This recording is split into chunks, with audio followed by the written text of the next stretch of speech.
সুপ্রিয় শিক্ষার্থীবৃন্দ, আসসালামু আলাইকুম।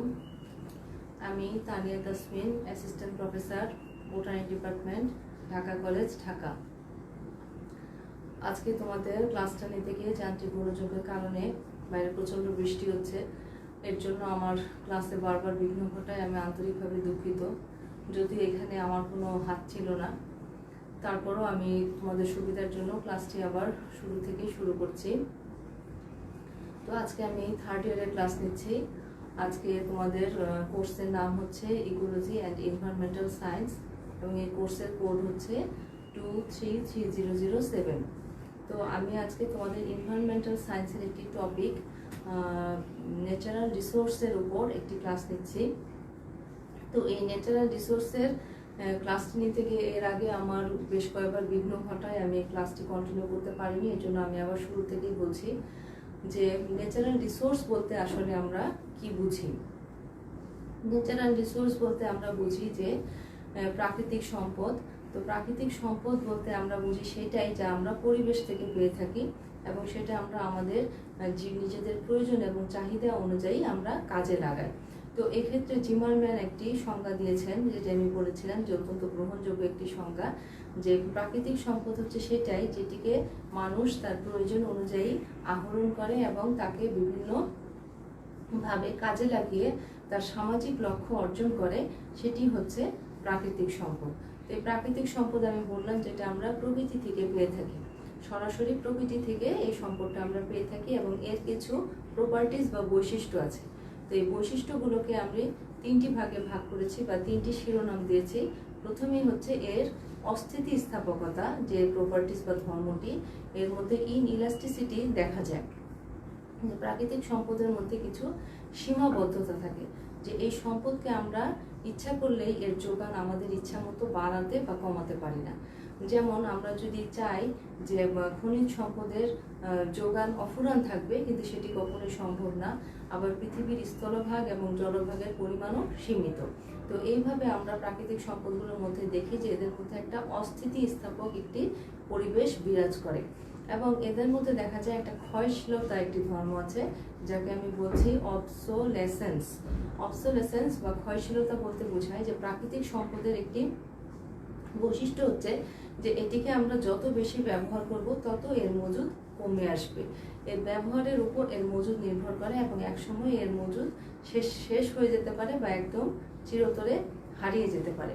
তো দেখা যাচ্ছে যে আমরা যদি খনিজ সম্পদকে অতিমাত্রায় ব্যবহার করি, আহরণ করি এবং ব্যবহার করি, তার মজুদ শেষ হয়ে যাবে এবং তাকে আমরা আর ফিরিয়ে আনতে পারবো না।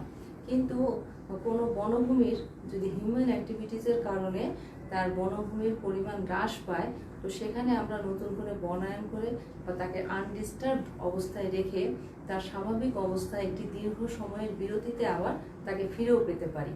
তো এই ক্ষয়শীলতার মধ্যে দেখা যাচ্ছে যে কিছু কিছু প্রাকৃতিক সম্পদ থাকে যাকে আমরা কখনোই ফিরিয়ে আনতে পারবো না, আবার কিছু কিছু প্রাকৃতিক সম্পদ থাকে যাকে আমরা ইচ্ছা করলে একটি নির্দিষ্ট সময়ের ব্যবধানে ফিরিয়ে আনা সম্ভব।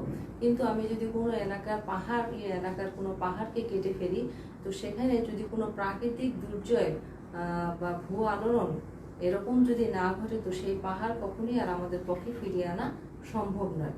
এর 3 নম্বর যে বৈশিষ্ট্যটা আমরা বলছি সেটি হচ্ছে অ্যাক্সেসিবিলিটি বা আহরণযোগ্যতা।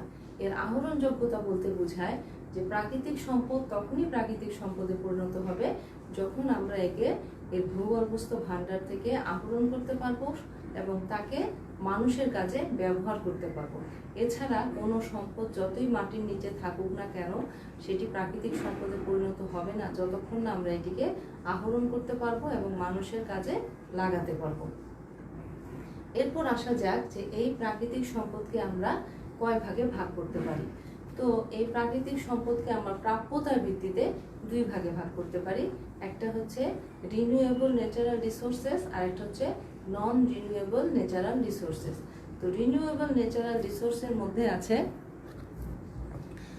তোমার সেই সমস্ত প্রাকৃতিক সম্পদ যেগুলোকে আমরা প্রকৃতি থেকে সহজে আহরণ করতে পারি এবং যাদের শেষ হয়ে যাওয়ার কোনো সম্ভাবনা নেই, যেগুলো প্রকৃতিতে বারবার ফিরে ফিরে আসে এবং তার প্রাকৃতিক চক্রের মাধ্যমে এটি প্রকৃতিতে তার ভারসাম্য অবস্থা নিয়ে বজায় থাকে।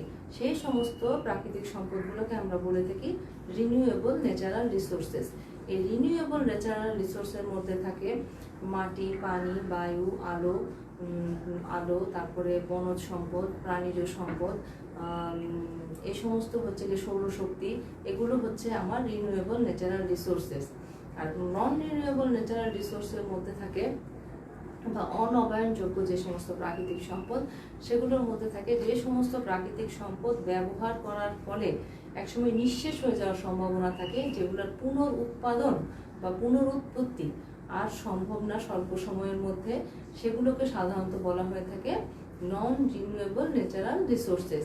এগুলোর মধ্যে আছে প্রাকৃতিক কয়লা, প্রাকৃতিক গ্যাস, পেট্রোলিয়াম, লৌহ, সোনা, রূপা, তামা, অ্যালুমিনিয়াম, এই সমস্ত যে খনিজ সম্পদগুলো, সেগুলো হচ্ছে নন রিনিউয়েবল ন্যাচারাল রিসোর্সেস।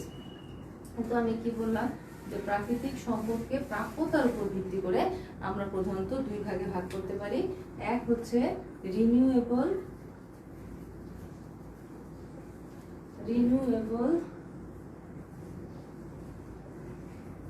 রিসোর্সেস, আর দুই নাম্বার হচ্ছে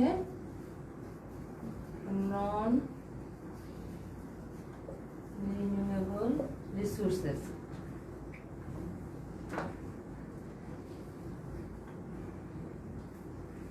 এই দুই ভাগে আমরা ভাগ করতে পারি। এখন অনেক সময় তোমাদের এক্সামে এই রিনিউয়েবল এবং নন রিনিউয়েবল ন্যাচারাল রিসোর্সের সংজ্ঞার সাথে সাথে এদের ডিফারেন্স বা এদের পার্থক্য তোমাদের করতে বলা হয়ে থাকে। তো এদের পার্থক্যের মধ্যে প্রথমেই তোমাদের বলতে হবে যে রিনিউয়েবল ন্যাচারাল রিসোর্সেসটা হচ্ছে যেটা হচ্ছে নবায়নযোগ্য, যাকে আমরা প্রাকৃতিক চক্রের মাধ্যমে পুনরায় ফিরে পাই। আর নন রিনিউয়েবল হচ্ছে যাকে প্রাকৃতিক চক্রের মাধ্যমে পুনরায় ফিরে পাওয়া যায় না এবং এর একটি নির্দিষ্ট মজুদ আছে যেটি একসময় শেষ হয়ে যেতে পারে, তাকে পুনরুৎপাদন বা পুনরুত্তি তার সম্ভব নয়। এবং রিনিউয়েবল ন্যাচারাল রিসোর্সের মাধ্যমে কিন্তু আমার প্রাকৃতিক দূষণটা কম হয়, কিন্তু যখন আমি জ্বালানি হিসেবে নন রিনিউয়েবল রিসোর্সকে ইউজ করি সেটার কিন্তু প্রাকৃতিক দূষণের মাত্রা বেশি। এবং কলকারখানায় অনবায়নযোগ্য প্রাকৃতিক সম্পদের ব্যবহার এখন পর্যন্ত অনেক বেশি। এর কারণেই কিন্তু দেখা যাচ্ছে যে আমাদের গ্রিন হাউস ইফেক্ট এটা এত বেশি। তো সাধারণ বিজ্ঞানীরা এখন চিন্তা করছেন যে কিভাবে আমরা এই নন রিনিউয়েবল রিসোর্সের ব্যবহারটা কমিয়ে রিনিউয়েবল রিসোর্সকে ব্যবহার করব, ফলে আমাদের যে জলবায়ু পরিবর্তন, সেই জলবায়ু পরিবর্তনকে আটকাতে গেলে আমাদের কিন্তু অবশ্যই এই রিসোর্সের পরিমাণ বাড়াতে হবে, কারণ সেখানে আমার প্রাকৃতিক দূষণের পরিমাণ কম। তাহলে ডিফারেন্সের মধ্যে আমি বলছি যে এই রিসোর্সের প্রাকৃতিক দূষণের পরিমাণ কম, এর দ্বারা প্রাকৃতিক দূষণ বেশি হয়। পরবর্তী আলোচনায় আমরা সেটাও বলবো যে কেন এইসব ক্ষেত্রে প্রাকৃতিক দূষণের মাত্রাটা বেশি হয়।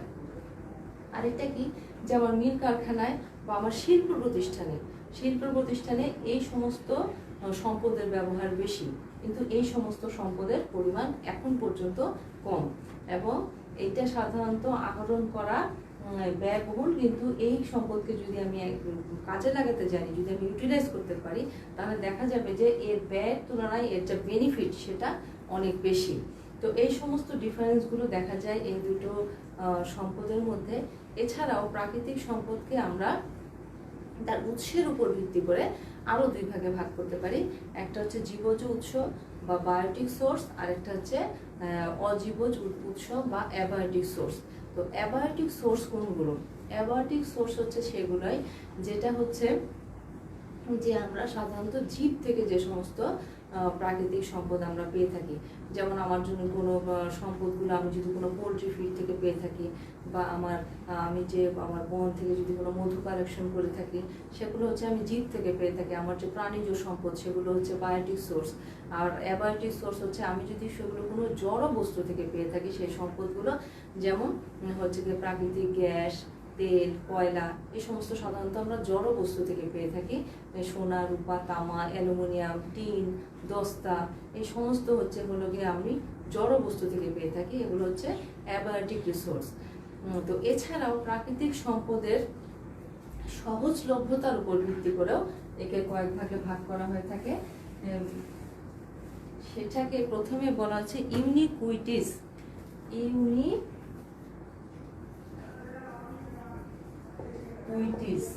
ইউনিকুইটিস রিসোর্সেস। ইউনিকুইটিস রিসোর্সেস নাম্বার 1 হচ্ছে এটার সহজলভ্যতার উপর ভিত্তি করে আমি এটাকে 4টা নামে নাম দিতে পারি। প্রথমে আছে ইউনিকুইটিস রিসোর্সেস। তো ইউনিকুইটিস রিসোর্সের ক্ষেত্রে বলা যায় যে সমস্ত প্রাকৃতিক সম্পদকে সর্বত্র পাওয়া যায়, সব জায়গায় কম বেশি পাওয়া যায়, তারা হচ্ছে সর্বত্র লভ্য প্রাকৃতিক সম্পদ। তো সেগুলো কোনটা? সেটা সাধারণত দেখা যায় সূর্যালোক, বায়ু প্রবাহ, এই সমস্ত যে পানি, এই সমস্ত সম্পদগুলো সাধারণত পৃথিবীব্যাপী সর্বত্রই থেকে থাকে। তো এগুলোকে বলা হয় ইউনিকুইটিস রিসোর্সেস। আবার আবার আবার কিছু সম্পদ আছে যেগুলোকে সহজেই পাওয়া যায়, সেগুলোকে বলা হয়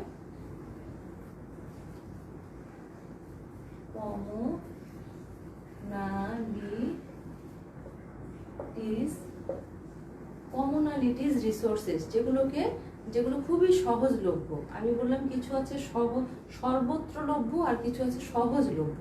সহজলভ্য ক্ষেত্রে সাধারণত আমি বলতে পারি যে আমাদের চাষাবাদের যে জমি থাকে সেগুলো, তারপরে আমার যে বীজের রিসোর্স থাকে সেগুলো, তারপর বৃষ্টিপাত, সাধারণত এগুলোকে দেখা যায় যে এগুলো সহজলভ্য। যদি আমি সেইভাবে সামগ্রিক পৃথিবীর টপোগ্রাফি বা জিওগ্রাফি নিয়ে কম্পেয়ার না করে থাকি বা অ্যাজ ইউজুয়াল যদি আলোচনা করে থাকি, হয়তো কোথাও বেশি বৃষ্টিপাত হয় বা কম বৃষ্টিপাত হয় সেটা ভিন্ন কথা, কিন্তু তারপরও দেখা যায় যে চাষাবাদের জমি, বীজের পরিমাণ বা বৃষ্টিপাত, এগুলোকে আমি সহজলভ্য রিসোর্স হিসাবে এগুলোকে ক্লাসিফাই করতে পারি। এরপর আছে কিছু দুর্লভ রিসোর্সেস। দুর্লভ কারা? দুর্লভ হচ্ছে র্যারিটাইজ রিসোর্সেস। দুর্লভ কারা? র্যারিটাইজ রিসোর্সেস। এটা কি ধরনের রিসোর্স? যেমন কিছু রিসোর্স আছে কিছু নির্দিষ্ট এলাকায় সীমাবদ্ধ থাকে, নির্দিষ্ট এলাকার একটা বড় জায়গা নিয়ে সেটা সীমাবদ্ধ থাকে। যেমন অস্ট্রেলিয়া মহাদেশ, অস্ট্রেলিয়া মহাদেশেই দেখা যায় যে ক্যাঙ্গারু এই প্রাণীজ সম্পদটি সীমাবদ্ধ পুরো মহাদেশ জুড়ে।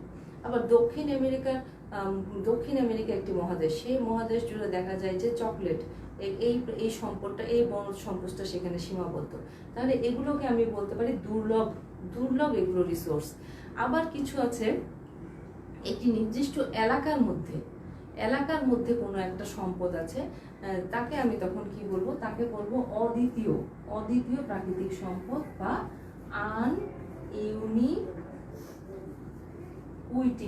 আনইউনিকুইটিস রিসোর্সেস।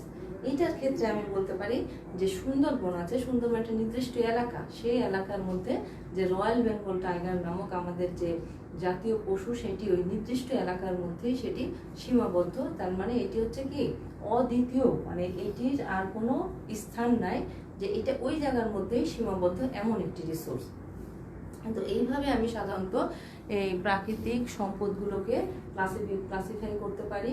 তো প্রথমে আমি যত ধরনের সম্পদই পড়াই না কেন, প্রথমে আমি বলতে চাই যে সারা পৃথিবীব্যাপী যে একটি অমূল্য সম্পদ রয়েছে সেটি হচ্ছে পানি সম্পদ বা ওয়াটার রিসোর্স। তো প্রথমে আমি পড়াচ্ছি একটি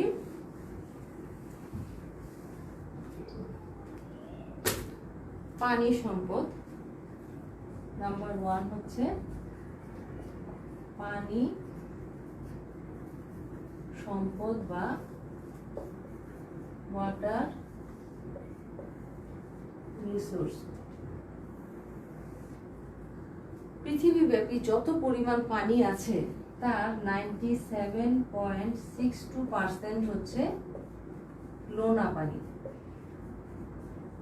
বা সামুদ্রিক পানি। তাহলে আমি কি বললাম যে পৃথিবীতে যত পরিমাণ পানি আছে তার 97.62% হচ্ছে লোনা পানি, আর অবশিষ্ট 2.38% হচ্ছে স্বাদু পানি। কিন্তু আমি এখনো বলিনি যে এখানে সুপেয় পানি কতটুকু। এর মধ্যে 2.08% হচ্ছে আমার যে মরু অঞ্চলে যে জমানো বরফ থাকে সেটি হচ্ছে 2.08%, আর এছাড়া স্থলভূমিতে যে পানি থাকে সেটা হচ্ছে 0.3%, আর আমার পানির যোগ্য সুপেয় পানির পরিমাণ হচ্ছে 0.01%।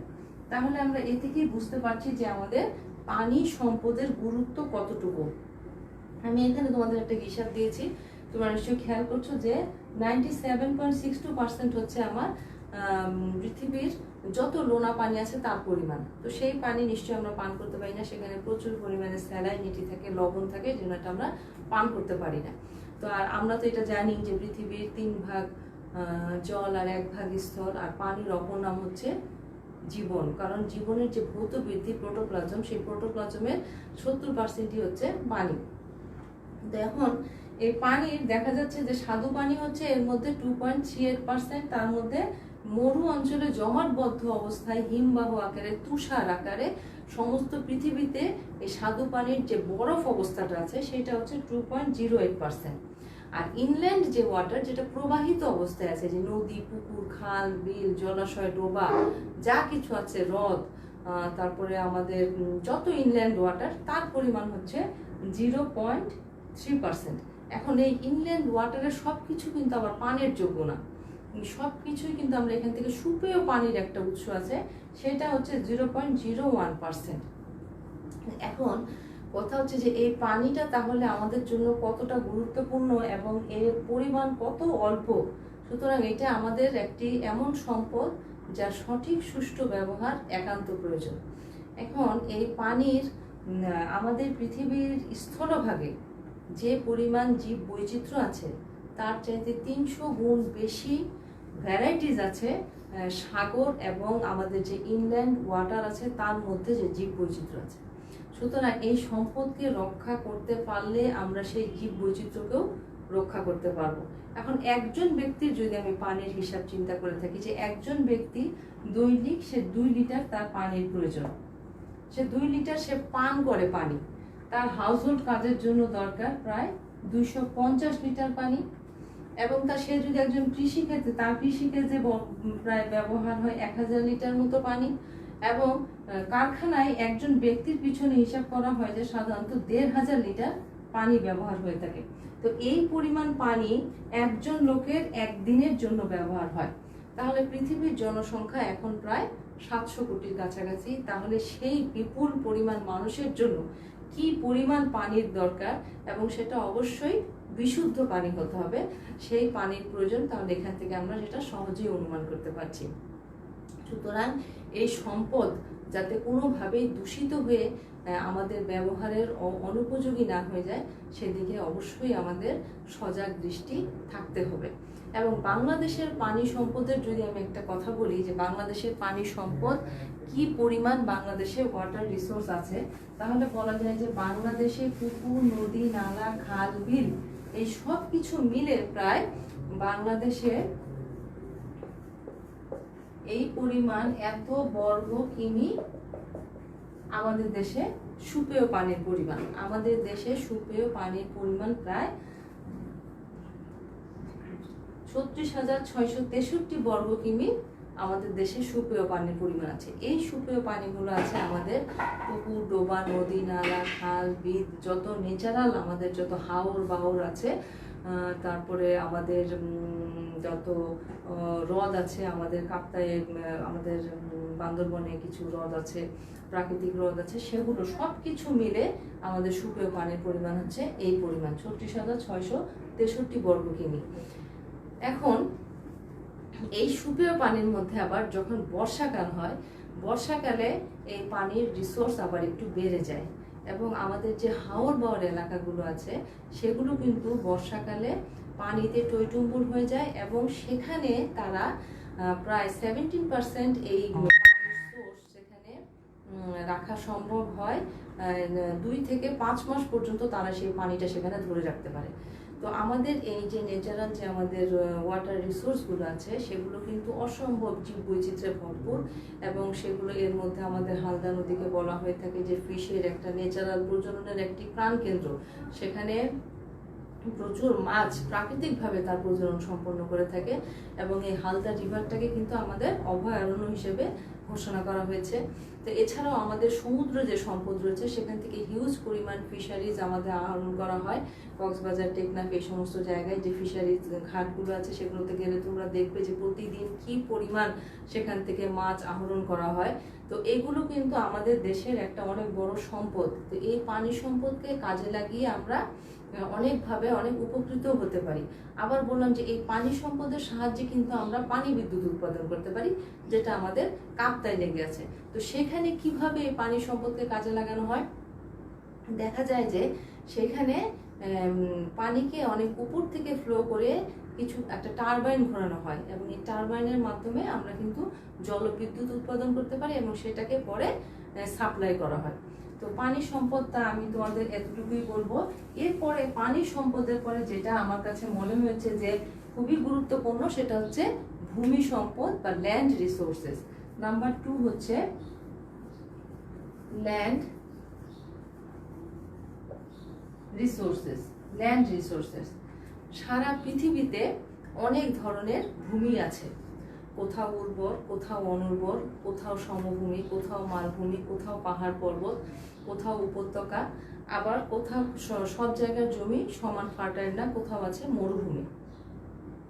তো আমি সারা বিশ্বের কথা যদি তোমাদের বলে থাকি যে এই ভূমির উপর ভিত্তি করে কিন্তু সারা বিশ্বে অনেক ধরনের বনাঞ্চলের সৃষ্টি হয়েছে এই ভূমিরূপের গঠনের কারণে। আবার ভূমিরূপ কিন্তু অনেকটা নির্ভর করে আমার কোন পরিমাণ অক্ষাংশ এবং দ্রাঘিমাংশে আছে তার উপর নির্ভর করে। সাধারণত দেখা যায় নিরক্ষরেখায় আমরা বলি ট্রপিক্যাল, এরপর উত্তর দক্ষিণে ধীরে ধীরে টেম্পারেট, টুন্ড্রা এইসব এলাকার সৃষ্টি হয়। এবং ভূমিরূপটা যেহেতু আমি বললাম অক্ষাংশ দ্রাঘিমাংশের উপর নির্ভর করে, এবং সানলাইট কিন্তু অক্ষাংশ দ্রাঘিমাংশের উপর অ্যাঙ্গেল করে পড়ে, এবং এর উপর ভিত্তি করে সেখানে বৃষ্টিপাত নির্ভর করে। এবং বৃষ্টিপাতের সাথে যেহেতু তাপমাত্রা, বৃষ্টিপাত এগুলো আবার কোনো এলাকার ভেজিটেশনের উপর বিরাট ভূমিকা পালন করে, ফলে বিভিন্ন এলাকার ভূমিতে বিভিন্ন ধরনের বনভূমি গড়ে ওঠে। তো দেখা যায় যে ট্রপিক্যাল রেইন ফরেস্ট, তারপরে হচ্ছে গিয়ে টেম্পারেট এলাকায় এক ধরনের বনভূমি হয়ে যায়, কোথাও ডেসিডুয়াস ফরেস্ট থাকে, কোথাও এভারগ্রিন ফরেস্ট থাকে। এই ফরেস্টগুলো কিন্তু তোমার ন্যাচারাল রিসোর্সের এক একটা ভান্ডার, কারণ এখানে যে বনভূমি আছে সেগুলো থেকে আমরা শুধুমাত্র আমাদের প্রয়োজনীয় পরিমাণ কাঠই আহরণ করি না, সেখান থেকে প্রচুর পরিমাণে মেডিসিনাল প্ল্যান্টও থাকে। মেডিসিনাল প্ল্যান্ট থাকে এক একটা জেনেটিক রিসোর্স, জেনেটিক রিজার্ভার হিসেবে সেখানে কাজ করে। সেখানে যে হিউজ পরিমাণ প্ল্যান্ট এবং অ্যানিমেলের যে রিসোর্স থাকে এবং তাদের মধ্যে যে ডাইভার্সিটি বা বৈচিত্র্য থাকে, সেগুলো কিন্তু আমার ইকোসিস্টেমের মধ্যে ব্যালেন্স রক্ষা করে, ইকোসিস্টেমের মধ্যে একটা ভারসাম্য বা ব্যালেন্স রক্ষা করে। এবং ইকোসিস্টেমের ভারসাম্য কিন্তু বজায় না থাকলে আমার যে এনার্জি ফ্লো সেইটা ঠিক থাকতো না। তো এটা তো গেল আমার বহির্বিশ্বের ভূমির গঠন নিয়ে কথা। আমাদের দেশের ভূমিকে আমরা যে সম্পদ, আমাদের দেশের ভূমি সম্পদ কিন্তু অত্যন্ত সুন্দর এবং মানে কার্যকরী। এই কারণে বলবো যে আমাদের দেশের ভূমি অত্যন্ত উর্বর, ফার্টাইল। এখানে আমাদের সারা দেশে আমরা প্রায় প্রোডাক্টিভিটির ক্ষেত্রে, প্ল্যান্ট প্রোডাক্টিভিটির ক্ষেত্রে যদি দেখি যে সারা দেশেই আমরা খাদ্যশস্য উৎপাদন করতে পারি। এমন কোনো বিরান ভূমি নাই যেখানে খাদ্যশস্য একেবারেই উৎপন্ন হয় না। যদিও আমাদের দেশের দক্ষিণাঞ্চলে স্যালাইনিটির পরিমাণ বেশি, কিন্তু আমাদের দেশের অনেক সায়েন্টিস্ট এখন চেষ্টা করছেন কিভাবে সল্ট টলারেন্ট ক্রপ প্রোডাকশন করা যায়। সল্ট টলারেন্ট ক্রপ যদি আমরা খুব কার্যকরভাবে সেটাকে বাজারে আনতে পারি, তাহলে কিন্তু খাদ্যে আমরা আরো অনেক বেশি এগিয়ে যাব।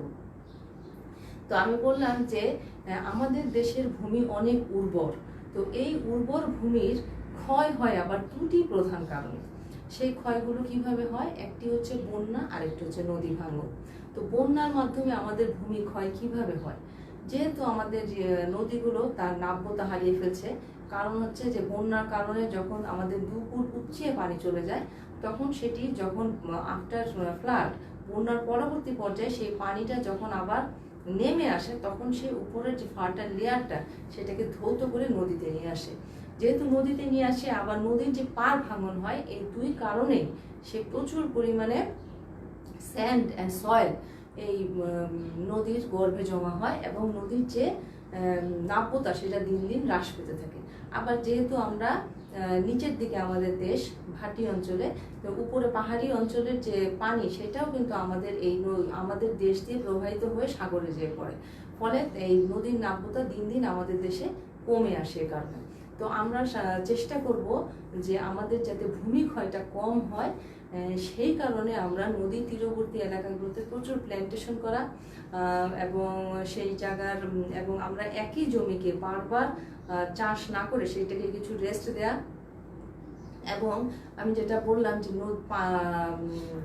ভূমির যে দূষণ সেটাও রোধ করার চেষ্টা করতে হবে। মানে ভূমি দূষণ আমরা কিভাবে করে থাকি, যত্রতত্র ময়লা আবর্জনা ফেলে বা অতিমাত্রায় সার কীটনাশক প্রয়োগ করে কিন্তু আমরা ভূমি দূষণ করে থাকি। আচ্ছা, তো এরপরে আমি যে রিসোর্সের কথা বলবো সেটা হচ্ছে বায়োলজিক্যাল রিসোর্সেস। নাম্বার 3 হচ্ছে বায়োলজিক্যাল রিসোর্সেস। নাম্বার 3 হচ্ছে বায়োলজিক্যাল রিসোর্সেস। এখন বায়োলজিক্যাল রিসোর্স বলতে কিন্তু আমরা বুঝি উদ্ভিদ এবং পানির সমন্বয়ে যে রিসোর্সটা গড়ে ওঠে সেটা হচ্ছে বায়োলজিক্যাল রিসোর্স। তো এই উদ্ভিদ এবং প্রাণীর সমন্বয়ে শুধুমাত্র স্থলভাগের উপরেই কিন্তু এই রিসোর্সটা থাকে না, এটা জলাভূমি সহ মানে সমস্ত যে আমার ইকোস্ফিয়ার, এই ইকোস্ফিয়ারের কথাটা তোমাদের এর আগের ক্লাসগুলোতে আমি বলেছি। সমস্ত যে ইকোস্ফিয়ারে যত জীবকুল আছে সবাই কিন্তু এই বায়োলজিক্যাল রিসোর্সের অন্তর্ভুক্ত। কোনো জীবের পরিপূরক হতে পারে না, প্রত্যেকটি জীবের পরিবেশে ভূমিকা আছে এবং ফুড চেইনে এর অবদান আছে। এবং আমরা এই বায়োলজিক্যাল রিসোর্সগুলো থেকে কিন্তু অনেকভাবে উপকৃত হয়ে থাকি। বনভূমি থেকে আমরা যেমন উপকার পেয়ে থাকি, ঠিক তেমনি প্রাণীকুল থেকেও আমরা উপকার পেয়ে থাকি। এবং আমি বলেছি যে এই বায়োলজিক্যাল রিসোর্স হচ্ছে আমার একটা জিন ব্যাংক বা জিন রিজার্ভের একটা মানে অংশ, যেখানে এদের সমস্ত জিন সম্পর্কে জানা কিন্তু এখনো আমাদের পক্ষে সম্ভব হয়নি। আমরা সমস্ত পৃথিবীতে যত জীব আছে তাদের সমস্ত জীবের জিন নকশা আমরা এখনো জানতে পারিনি। এখন এখানে একটা কথা হচ্ছে যে সমস্ত জীবের জিন নকশা জেনে আমাদের কি কাজে লাগবে। তো সমস্ত জীবের জিন নকশা যদি আমাদের পক্ষে কখনো জানা সম্ভব হয়, কারণ এখনো অনেক জীব আছে যাদেরকে আমরা আইডেন্টিফাই করতে পারিনি। সাগরের তলে এখনো অনেক প্রজাতি আছে যাদেরকে আইডেন্টিফাই করা যায়নি। স্থলভাগেও অনেক প্রজাতি আছে যাদেরকে এখন পর্যন্ত আমরা তাদেরকে শনাক্ত করতে পারিনি, তাদের ক্লাসিফিকেশন করা সম্ভব হয়নি, তাদেরকে আইডেন্টিফাইও করা সম্ভব হয়নি। তো প্রতিনিয়তই কিন্তু নতুন নতুন প্রজাতি আবিষ্কার হচ্ছে। তো আবার কিছু প্রজাতি আছে পৃথিবী থেকে হারিয়ে গেছে, বিলুপ্ত হয়ে গেছে, তো তাদেরও জিন নকশা আমাদের পক্ষে জানা সম্ভব হয়নি। তো দেখা যায় যে জিন নকশাটা জানলে কোন প্রজাতির মধ্যে কি কি ধরনের জিন আছে সেটা আমরা জানতে পারি, এবং সেখানকার কোনো এফেক্টিভ জিনকে নিয়ে আমরা কাজ করতে পারি, যার সাহায্যে আমরা অনেক দুরারোগ্য রোগের প্রতিষেধক আবিষ্কার করতে পারি। কোনো জেনেটিক ইঞ্জিনিয়ারিংয়ে সেটাকে ব্যবহার করতে পারি, বায়োটেকনোলজিতে সেটাকে ব্যবহার করতে পারি। সুতরাং এই বায়োলজিক্যাল রিসোর্সটা কোনোভাবেই যাতে ক্ষতিগ্রস্ত না হয় সেটা আমাদের খেয়াল রাখতে হবে। এর জন্য কিন্তু পৃথিবীতে একটি সংস্থাও আছে, সেটা হচ্ছে IUCN, international union for conservation of nature and natural resources. তো এরপর আমি যেই রিসোর্সটার কথা বলতে চাই সেটা হচ্ছে খনিজ সম্পদ বা মিনারেল রিসোর্সেস। নাম্বার 4 হচ্ছে খনিজ সম্পদ বা মিনারেল রিসোর্সেস। তো এই খনিজ সম্পদকে কিন্তু আমি শুরুতেই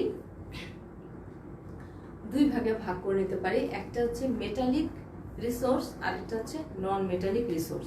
তো খনিজ সম্পদের মধ্যে নাম্বার 1 হচ্ছে মেটালিক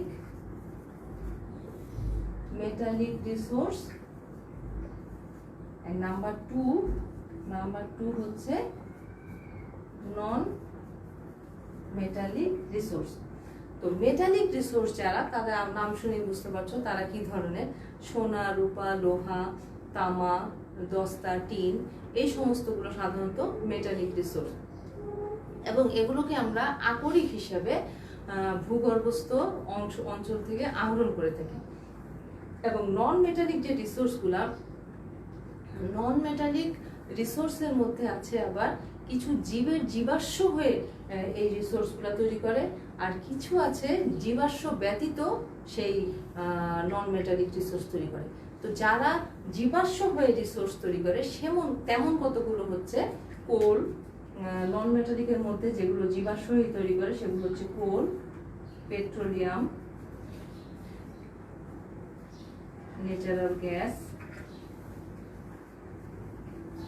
ন্যাচারাল গ্যাস।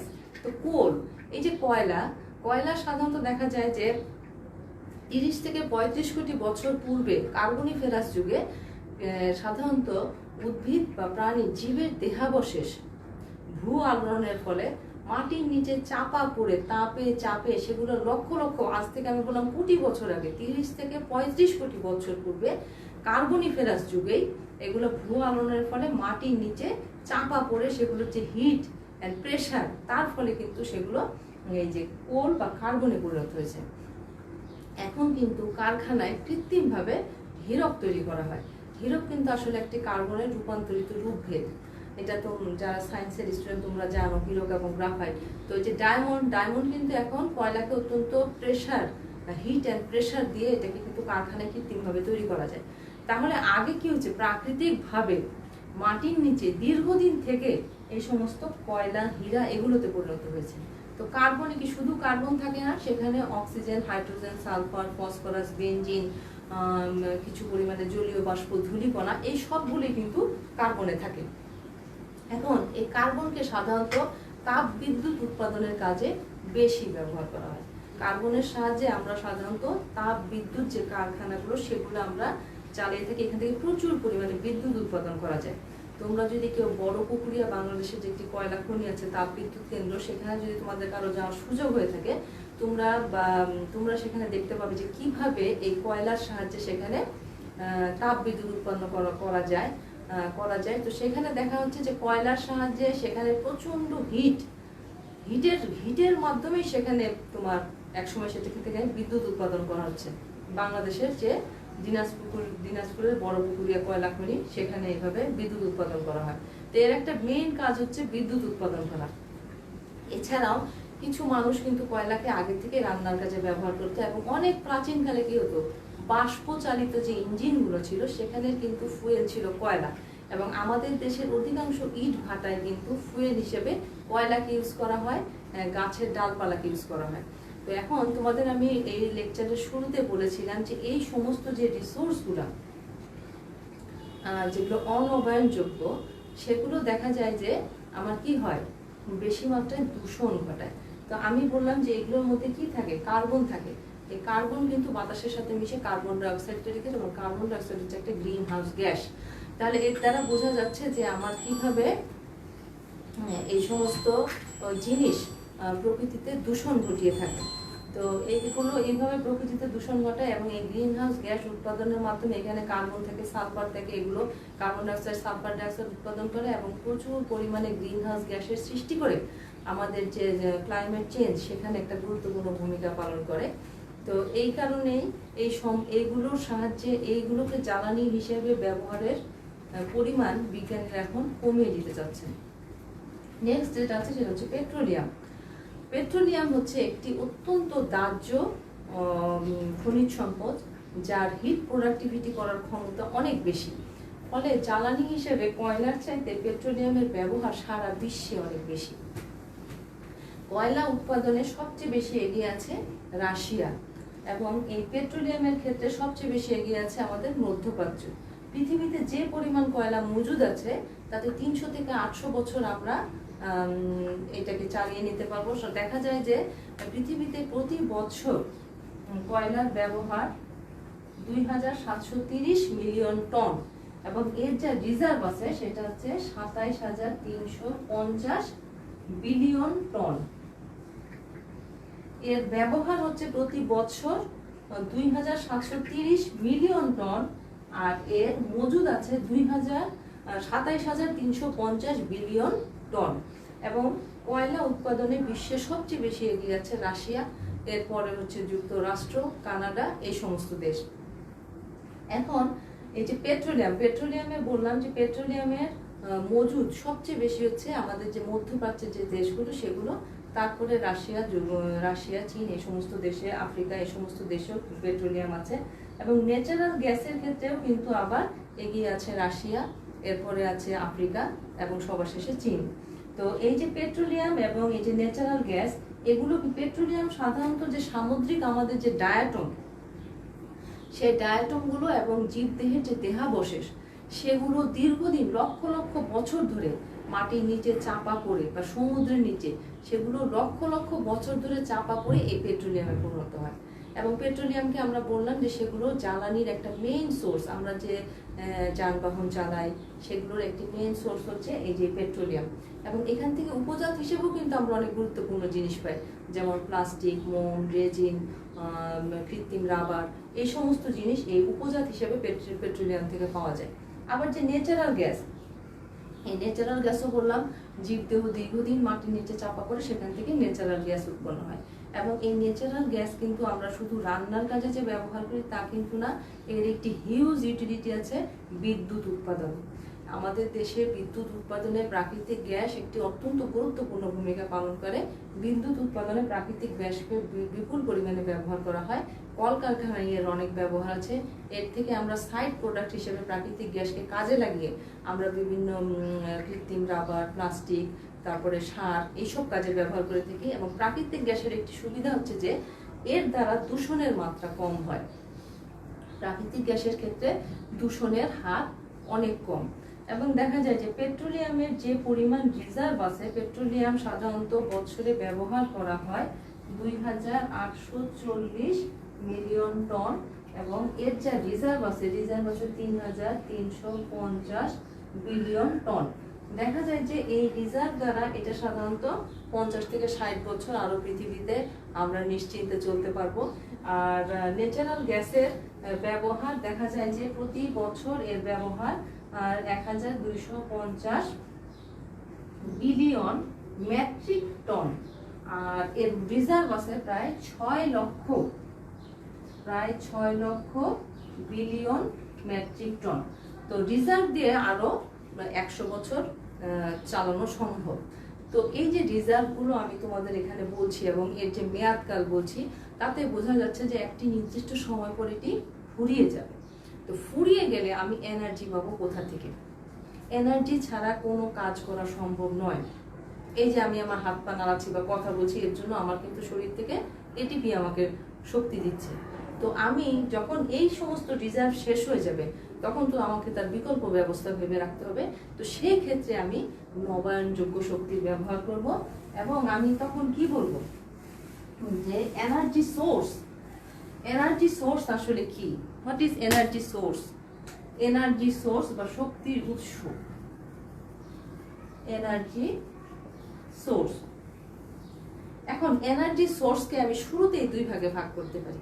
একটা হচ্ছে লো কোয়ালিটি এনার্জি। নাম্বার 1 হচ্ছে লো কোয়ালিটি এনার্জি, স্বল্প মাত্রার যে এনার্জি। আরেকটা হচ্ছে হাই কোয়ালিটি এনার্জি। তো লো কোয়ালিটির এনার্জি কোনগুলো? আমরা সাধারণত ছোটবেলা থেকেই কিন্তু টর্চ লাইট, মোটর গাড়ি, ছোট খেলনা মোটর গাড়ি, এগুলো নিয়ে খেলাধুলা করি এবং এখানে আমরা ব্যাটারি ইউজ করি। তো ব্যাটারিতে দেখা যায় যে খুব স্বল্প মাত্রার এনার্জি থাকে যেটা সহজেই শেষ হয়ে যায়। এবং ওর মধ্যে রিজার্ভ একটি এনার্জি থাকে যেটি একটি নির্দিষ্ট সময় পর শেষ হয়ে যায়। সেটাকে আমি বলছি low quality energy. What is high quality energy? High quality energy দেখো আমাদের বাসা বাড়িতে, কলকারখানায়, শিল্প কারখানায় যে একটা ফ্লো আছে এনার্জির, এবং এগুলো উৎপন্ন হয় কোথা থেকে? এগুলো উৎপন্ন হয় তোমার এই যে প্রাকৃতিক গ্যাসের মাধ্যমে উৎপন্ন হয়, কয়লার মাধ্যমে উৎপন্ন হয়। এবং এখন আমরা কি জানছি, আমাদের দেশের পাবনার রূপপুরে একটি অ্যাটমিক এনার্জি মানে পারমাণবিক চুল্লির সাহায্যে বিদ্যুৎ উৎপন্ন করা হবে। তো এগুলো হচ্ছে কিন্তু হাই কোয়ালিটি এনার্জি, তো যেখানকার এনার্জি ফ্লো অনেক বেশি। এবং এনার্জিকে আসলে আরো দুই ভাগে নামকরণ করা আছে। একটা হচ্ছে কনভেনশনাল এনার্জি আর একটা হচ্ছে নন কনভেনশনাল এনার্জি। তো আরেকভাবে আমরা নামকরণ করতে পারি, সেগুলো হচ্ছে কি কনভেনশনাল এনার্জি,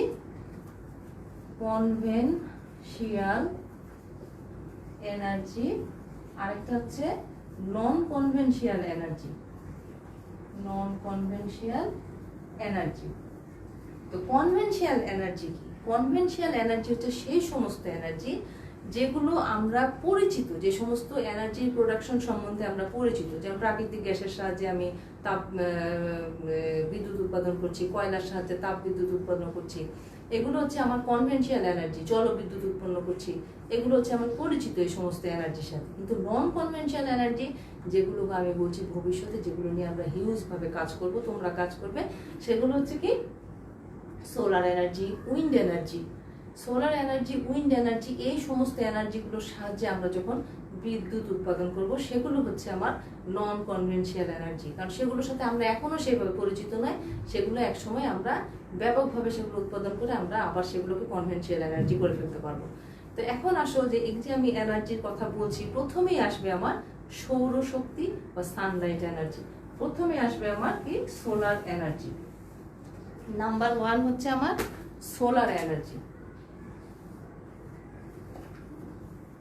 সোলার এনার্জি, এই সোলার এনার্জি কিন্তু প্রতিদিন আমাদের ভূপৃষ্ঠে পড়ছে এবং বছরের আমি দেখলাম যে আমাদের পৃথিবীতে প্রায় 3 × 10⁻24 জুলস এনার্জি পড়ে।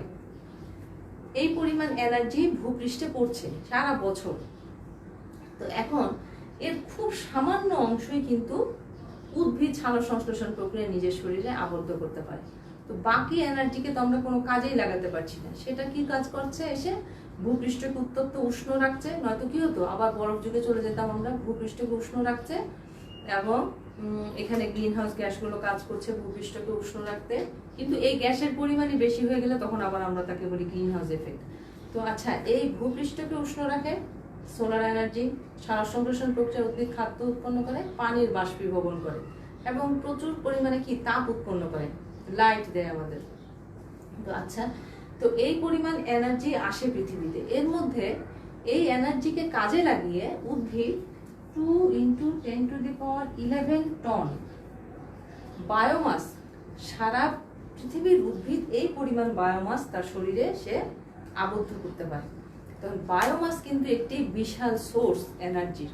এবং দেখা যায় যে ভারতে কিন্তু প্রচুর পরিমাণে বনভূমি আছে এবং তারা প্রায় 17,000 মেগাওয়াট এনার্জি এই বায়োমাসের সাহায্যে উৎপাদন করতে পারে এক বছরে।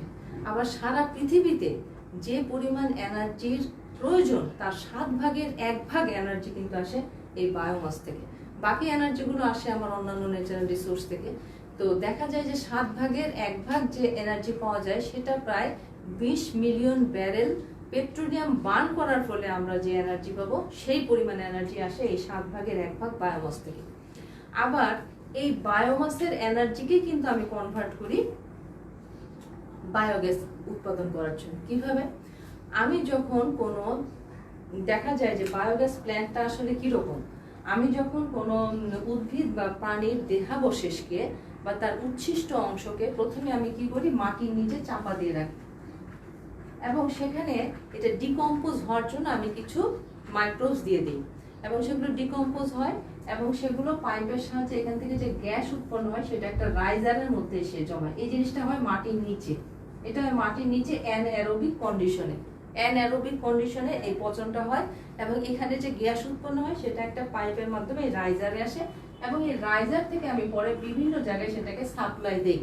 তো দেখা যায় যে এইখান থেকে আমাদের দেশে প্রায় 50,000 বায়োগ্যাস প্ল্যান্ট আছে এবং এক একটি প্ল্যান্ট প্রায় 30 বছর পর্যন্ত সেগুলো স্থায়ী কার্যকর অবস্থায় থাকতে পারে। তো হিউজ পরিমাণ এনার্জি আমরা কিন্তু সেখান থেকে পাই এবং দেখা যায় যে কোনো একটি নির্দিষ্ট 1 একর জমিতে যে পরিমাণ আমি যদি কোনো হিসাব করি যে 1 একর জমিতে কি পরিমাণ বায়োমাস আছে, সাধারণত দেখা যায় যে 1 একর জমির বনভূমির বায়োমাসকে যদি আমি 7 থেকে 8 টন এই হিসাবে নেই এবং সেইটাকে যদি আমি বায়োগ্যাসের ক্ষেত্রে ইউজ করতে চাই বা কোনো সুয়ারেজের আবর্জনাকে যদি আমি 7 থেকে 8 টন সুয়ারেজ আবর্জনাকে আমি যদি বায়োগ্যাস প্ল্যান্টে ইউজ করতে চাই, সেখান থেকে আমি 3,500 থেকে 7,000 পর্যন্ত মেগাওয়াট শক্তি উৎপাদন করতে পারবো বা 3.5 থেকে 7,000 পরিমাণ 7,000 টন পরিমাণ আমি মিথেন গ্যাস উৎপাদন করতে পারবো। এইভাবেও আমি সেটাকে কনভার্ট করতে পারি। আবার আমাদের সাগরে যে পরিমাণ আমাদের আগাছা উৎপন্ন হয় সেটা এক বছরে দেখা যায় প্রায় 50,000 টন আগাছা উৎপন্ন হয়, সেটার সাহায্যেও কিন্তু আমরা হিউজ পরিমাণ বায়োগ্যাস উৎপাদন করতে পারি। তো এখন আমি যে সোলার এনার্জির কথা বলছিলাম সেখান থেকে তোমাদের বায়োমাস এবং বায়োগ্যাসটা বলে ফেললাম, কিন্তু সোলার এনার্জির সাহায্যে কিন্তু আমি কি করতে পারি, সৌর শক্তি উৎপাদন করতে পারি। এবং এইটা শুধু এখন কিন্তু আর আমাদের মৌখিক পর্যায়ে নাই, এটার অনেক ইমপ্লিমেন্টেশন এখন চলে আসছে। যারা গ্রাম দেশে গেছো তারা দেখেছো যে প্রতিটি ঘরে ঘরেই প্রায় এখন সোলার এনার্জির সাহায্যে আমাদের গ্রামাঞ্চলের মানুষরা তাদের প্রয়োজনীয় পরিমাণ বিদ্যুৎ উৎপাদন করছে এবং সেটার সাহায্যে তারা বাতি জ্বালাচ্ছে, ফ্যান ঘুরছে। এখন কিন্তু এটার ইমপ্লিমেন্টেশন অনেক ব্যাপক, বিশেষ করে আমাদের পল্লী এলাকায়। এবং এই সোলার এনার্জির একটি সুবিধা হচ্ছে যে এখানে কোনো দূষণের সম্ভাবনা নেই এবং এখান থেকে কোনো ক্ষতিকর কোনো কিছু সৃষ্টি হওয়ার কোনো সম্ভাবনা নেই, পুরাটাই উপকারী ভূমিকা আমরা পাচ্ছি। এছাড়া লবণ উৎপাদনে আমরা এই সোলার এনার্জিকে কাজে লাগাই। আমাদের সমুদ্র তীরবর্তী এলাকা কক্সবাজার থেকে টেকনাফ হয়ে, আর তোমরা যারা কক্সবাজার থেকে নাফ নদী পর্যন্ত গেছো দেখেছো দুই পাশের ফ্ল্যাট ল্যান্ডে প্রচুর পরিমাণে লবণ উৎপাদন করা হয়। এই লবণ উৎপাদনের ক্ষেত্রে কি হয়, আমরা আমাদের সোলার শক্তি সানলাইটকে কাজে লাগাই, পানির বাষ্পীভবন হয়ে সেখানে লবণ উৎপন্ন হয়। এছাড়া ভারতে প্রচুর পরিমাণে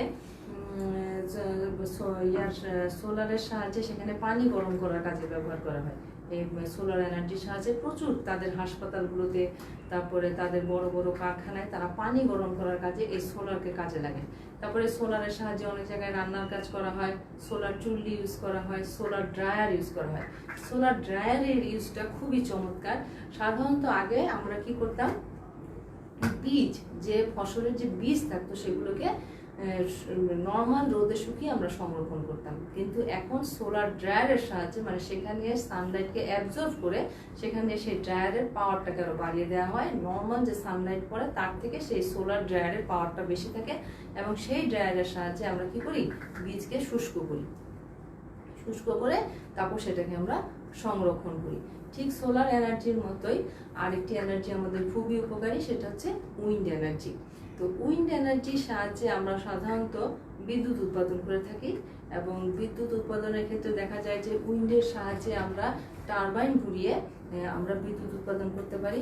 বাংলাদেশের কক্সবাজারের কুতুবদিয়ায় একটি চমৎকার, এখানে অনেকগুলো উইন্ড মিল আছে। এই উইন্ড মিলের সাহায্যে সেখানে প্রচুর পরিমাণে বিদ্যুৎ উৎপাদন করা হয়। তো আজকে আমি তোমাদের ন্যাচারাল রিসোর্স সম্পর্কে একটি ধারণা দেওয়ার চেষ্টা করলাম। আশা করি তোমরা এর দ্বারা উপকৃত হয়েছো এবং এর দ্বারা তোমরা লাভবান হবে। তো আমি এটা বলতে চাই যে তোমরা আজকের ক্লাসটা তোমাদের ইউটিউবে থাকবে, আমি অনেক ইনফরমেশন দেওয়ার চেষ্টা করেছি, তোমাদের কার কেমন লাগলো তোমরা এই ক্লাসটা কমেন্টের মাধ্যমে আমাকে জানাবে এবং ভবিষ্যতে তোমরা আমাকে কমেন্টের মাধ্যমে এটাও জানাতে পারো যে তোমাদের সিলেবাসের কোন টপিকটা পড়ালে তোমাদের সুবিধা হয়, কোনটা আমি আগে পড়াবো, এই বিষয়ে তোমরা কমেন্টের মাধ্যমে আমাকে জানাতে পারো। তো আজকে এ পর্যন্ত বলেই শেষ করছি। সবাই ভালো থাকবে, সুস্থ থাকবে। আল্লাহ হাফেজ।